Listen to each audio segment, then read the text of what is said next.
Salut à tous, j'espère que vous allez bien. Je suis très heureux de vous retrouver pour une toute nouvelle vidéo après une petite pause hier. La journée où il s'est passé plus de choses. Mais on va revenir en fin de vidéo, je parlais du programme de la journée. Donc on va revenir sur Yannick Sinner, sur Novak Djokovic qui aurait dû jouer Jakub Mensik demain et qui ne jouera pas Jakub Mensik demain. Mais avant, on va parler du très beau match, très sympa entre Alcaraz et Tommy Paul, de l'exécution de Medvedev qui s'est fait exécuter par Lerner-Tien très clairement. Et puis Bublik aussi qui a vécu peut-être la même exécution face à Alex de Minaur. Ça a été peut-être les mêmes matchs, en tout cas en termes de sens unique, en termes d'exécution.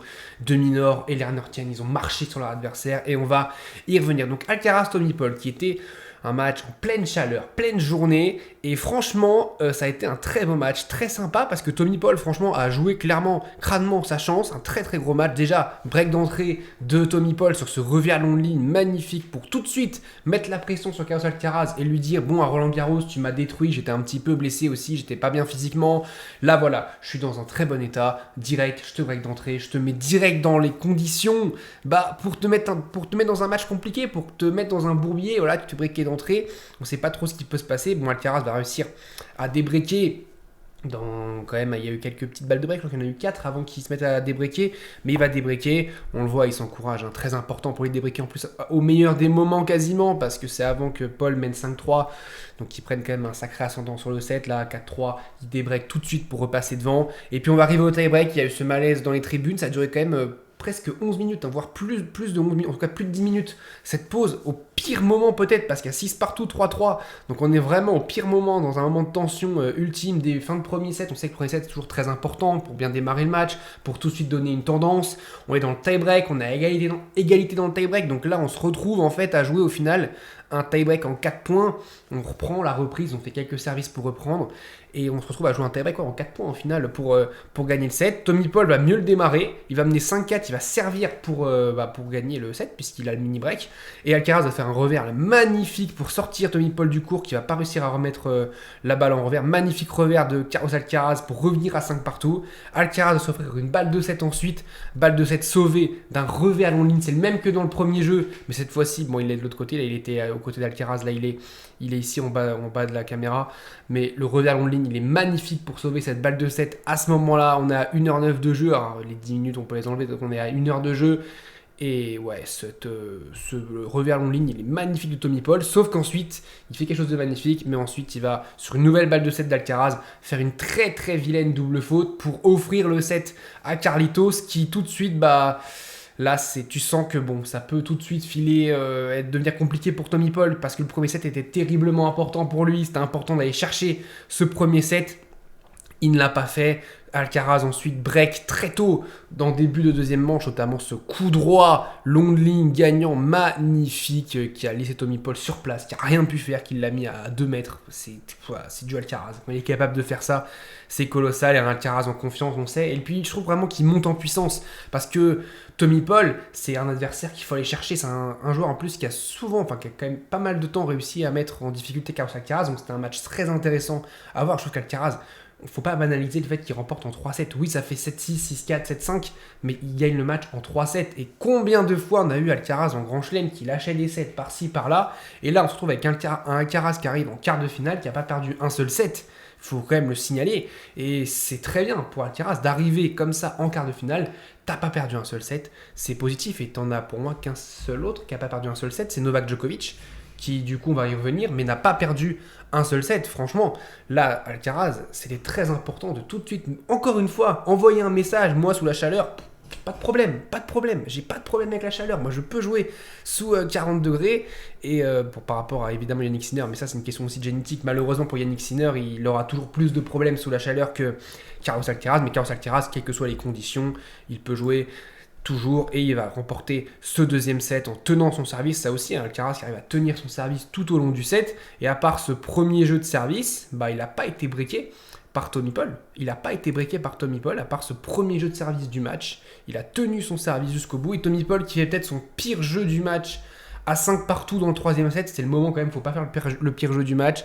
Let et la balle qui sort, ça fait break pour Alcaraz. Et Alcaraz qui ensuite va terminer sur un service gagnant, Tommy Paul, et remporter ce match en 2h44.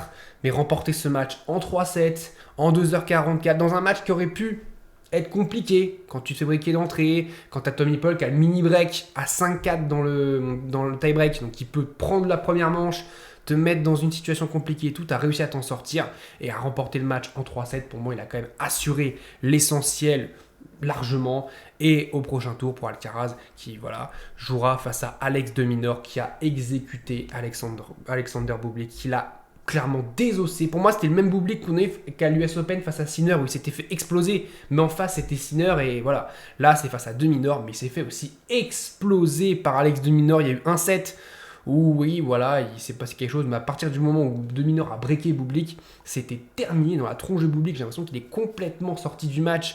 À partir du moment où il se fait breaker en fin de premier set à 5-4 et qui se fait tout de suite breaker ensuite en début de deuxième manche, t'as l'impression qu'il est complètement sorti du match par rapport à un de Minaur qui est toujours très régulier, toujours très focus, toujours très, très carré. C'est cadré Alex de Minaur, c'est vraiment très sous-coté. Je pense qu'il y en a beaucoup qui voyaient peut-être pas de Minaur battre Bublik.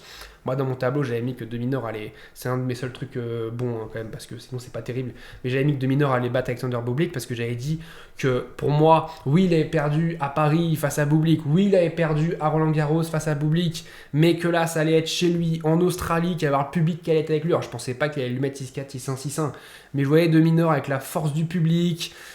Voilà, déranger Bublik et aller chercher Bublik. Bon, là, il l'a complètement exécuté, il l'a dégoûté, mais c'est de Minaur, il a été exceptionnel. Il a tout ramené, il a empêché Bublik d'avoir des solutions, en fait, parce que Bublik, il a très bien retourné Bublik, ce qui est déjà très important. Bublik a très mal servi aussi, mais de Minaur l'a très bien relancé. Il a fait des passings magnifiques, il a empêché de contrôler l'échange, il a fait tout ce qu'il fallait pour gêner Alexander Bublik, il l'a empêché de jouer son jeu, et c'est...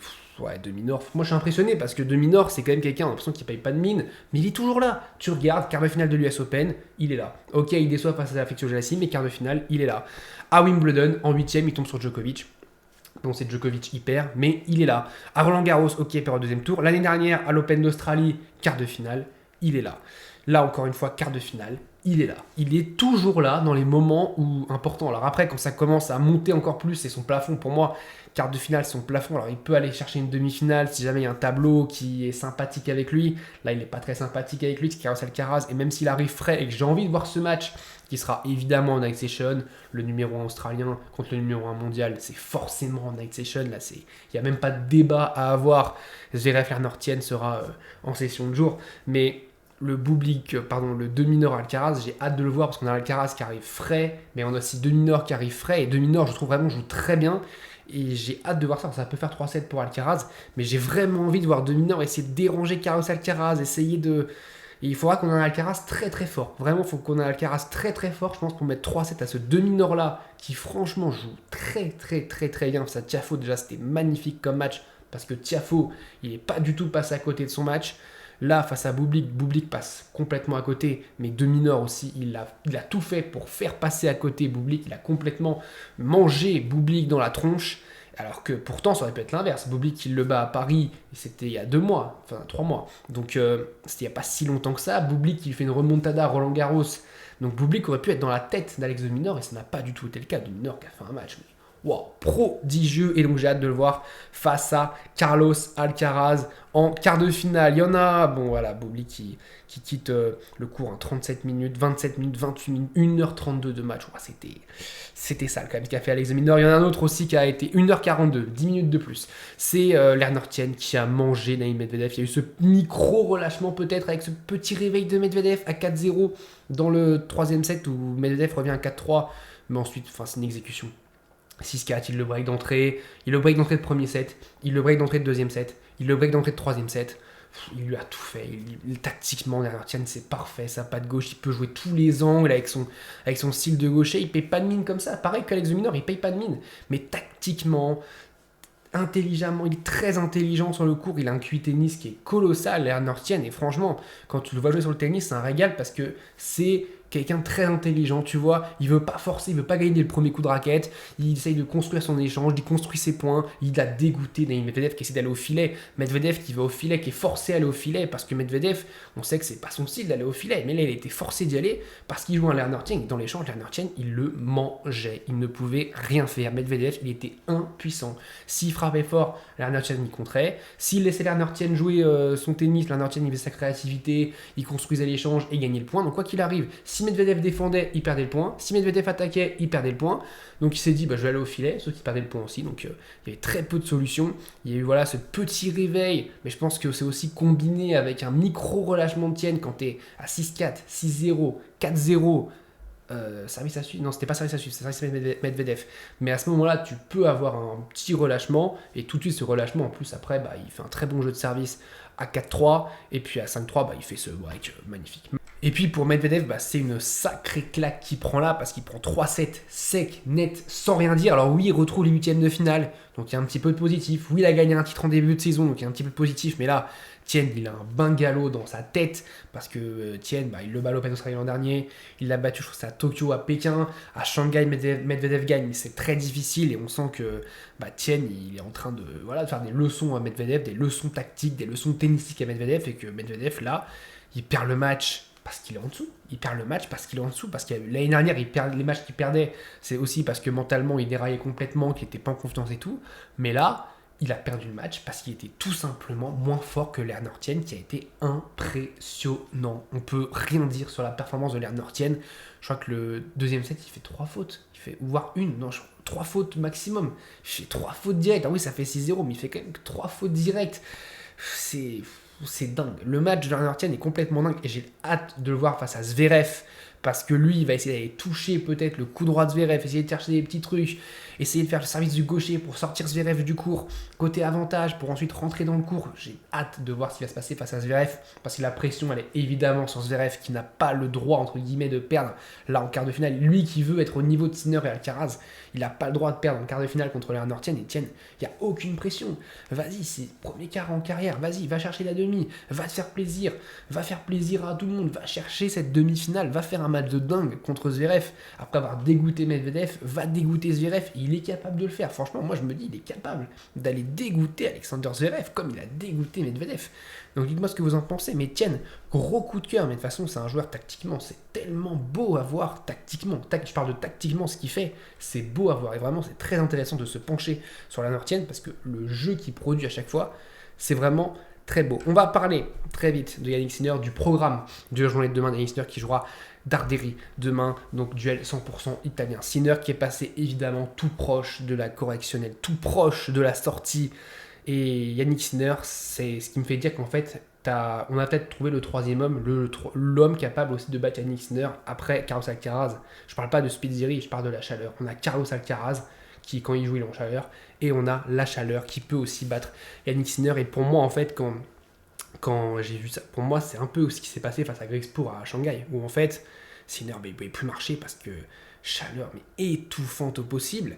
Et en fait, la décision de fermer le toit, j'en vois beaucoup dire oui, il y en a beaucoup qui disent ouais, mais c'est parce que Sinner il était en train de perdre, donc fallait comment dire, fermer le toit, parce que bon, ça aurait été mal vu que Sinner il perde, voilà. Donc on a fermé le toit, ni vu ni connu comme ça. Alors il y a un indice, alors quand les joueurs sont pas protégés, on se plaint, là les joueurs sont protégés pour le coup, il y a un indice, quand l'indice atteint 5, on doit arrêter le jeu ou alors fermer le toit. C'est ce qui s'est passé, et ça a été aussi le cas sur Vachereau, Ben Shelton. Ils ont fermé le toit au même moment sur le Vachereau, Ben Shelton. Donc il n'y a pas de débat en fait à avoir. Et puis surtout, si l'organisation avait voulu avantager Sinner, jamais ils le font jouer en pleine journée. Ils le font jouer à midi heure locale. Donc jamais ils l'auraient fait jouer en pleine journée. Donc voilà, c'est un faux débat. Ils ont fermé le toit pour la sécurité des joueurs et aussi du public, parce qu'on voit sur le Alcaraz Tommy Paul, il y a quelqu'un qui a fait un malaise. Donc c'est aussi pour la sécurité du public, et enfin des spectateurs et des joueurs, évidemment aussi surtout des joueurs. Mais voilà, il faut à un moment arrêter de voir sur le prisme d'un joueur qu'on aime ou qu'on n'aime pas. Juste, on parle d'un cas, on a atteint un indice. On parle par exemple du cas Vachereau, Ben Shelton, on a atteint un indice, paf, on ferme le toit. Voilà. Il n'y a pas de débat à avoir, et je trouve ça très bien d'avoir comme ça une règle où on protège les joueurs. Et je me suis plaint qu'on ne protégeait pas les joueurs à Shanghai. Là, on protège les joueurs, donc je ne vais pas me plaindre, je vais dire même que c'est très bien. Et donc, demain, j'avais hâte de voir ce match. j'avais hâte de voir Mensik Novak Djokovic. Sauf qu'on a appris il y a une demi-heure à peu près que Jakub Mensik était blessé. Et que Jakub Mensik, du coup, ne pourra pas jouer face à Novak Djokovic, son premier 8e en Grand Chelem en carrière, par rapport à Djokovic qui fait, je crois, son 70e en carrière. La différence, elle est complètement dingue. On a Mensik, son premier face à Djokovic, son 70e. Donc à 70, bon, c'est fou, c'est complètement fou. Mais ouais, donc on n'aura pas Mensik face à Novak Djokovic. Donc c'est une excellente nouvelle pour Novak Djokovic. Très clairement, il faut le dire. C'est une excellente nouvelle pour Novak Djokovic, qui, comme je l'ai dit, fait un duel contre le temps en ce moment, sur ce début d'Open d'Australie. Son objectif, c'est de perdre le moins de temps possible. Et quand tu ne joues pas, bah, tu passes 0 minutes sur les cours. Donc là, c'est tout bénéf pour lui, parce que face à VDZ, c'est un match qui a été compliqué, notamment dans le 3e set, un match qui s'est compliqué aussi, un match où il est passé à 10 cm, 10-20 cm de sortir de la disqualification. Donc il est passé tout proche de la correctionnelle, lui aussi, dans un autre registre que Yannick Sinner. Yannick Sinner, c'est la chaleur, l'écran ne pouvait plus marcher. Djokovic, c'est un geste d'humeur qui, malheureusement pour lui, aurait pu le disqualifier. Mais il est passé, et puis face à VDZ, il sauve aussi 2 balles de 7 dans le 3e set, et il était pas content. Du coup, à la fin du 3e set, il était pas content du tout. On a retrouvé ce Djokovic méchant à la fin du 3e set, mais c'est bien d'avoir ce Djokovic-là. Et là, il s'évite un gros combat contre Mensik, parce que je pense que ça aurait pu être un énorme combat. Donc c'est très bien pour lui, il va arriver en quart de finale frais contre Fritz ou Musetti, qui va jouer en pleine chaleur demain. Et ensuite, on sait que son objectif, c'est d'arriver frais face à, évidemment, Yannick Sinner en demi-finale. Et donc, Djokovic, qui peut déjà avoir un tour en moins, parce que c'est clairement un tour en moins, c'est un tour gratos pour lui, c'est du repos en plus pour lui, donc c'est une excellente nouvelle pour Novak Djokovic. Et c'est une excellente nouvelle aussi pour les fans de tennis qui espèrent avoir un Sinner Djokovic à 100%, les deux à 100%, en demi-finale. C'est une excellente nouvelle pour les suiveurs de tennis qui veulent un Djokovic-Sinner à 100% en demi-finale. Donc voilà, je suis moi déçu pour Mensik qui ne puisse pas jouer son 8e de finale. Alors si on veut aussi parler des complotistes, vu qu'il y en a qui pensent qu'on ferme le toit parce que Yannick Sinner perd, est-ce qu'il n'y en a pas qui vont dire que Mensik il a fait exprès de faire forfait parce que Djokovic lui a financé son début de carrière, donc oui, Djokovic lui a dit bon allez, je te finance encore, mais je t'ai financé, mais donc tu me finances un peu, là tu me fais le retour de l'ascenseur et tu fais abandon. Donc voilà, donc on peut dire n'importe quoi en fait. Évidemment que c'est faux, évidemment que Mensik voulait jouer, évidemment que Mensik, s'il fait forfait, c'est parce qu'il est blessé, qu'il ne peut pas jouer. Voilà, c'est comme le toit, s'il est fermé, c'est parce qu'il y a un taux qui a été atteint, un disque qui a été atteint, donc on ferme le toit. C'est pareil pour Mensik. Mensik, s'il pouvait jouer, il aurait été sur le court. Là, il ne peut pas jouer, il va pas sur le court. C'est logique. Donc, on se retrouve très vite pour parler de ces 8e de finale qui font quand même shit. Parce que c'est la première fois de l'ère européenne chez les hommes qu'il n'y a que les têtes de série. Mais là, il n'y a eu que les 3 sets. Globalement, aujourd'hui, il n'y a eu que les 3 sets. Demain, on a déjà un match qu'on n'aura pas, le Djokovic face à Mensik. J'ai énormément d'attentes sur le Fritz Musetti. Voilà, pour moi, c'est peut-être le match qui peut aller nous chercher un 5-7. Voilà, c'est mon petit pronostic. C'est pour moi ce match-là. Si on doit miser sur un 5-7 quelque part, ce sera sur celui-là. On se retrouve très vite. N'hésitez pas à liker, à commenter, à vous abonner si la vidéo vous a plu. On se retrouve très vite pour parler de la suite de l'Open d'Australie. Je vous dis salut à tous. Portez-vous bien.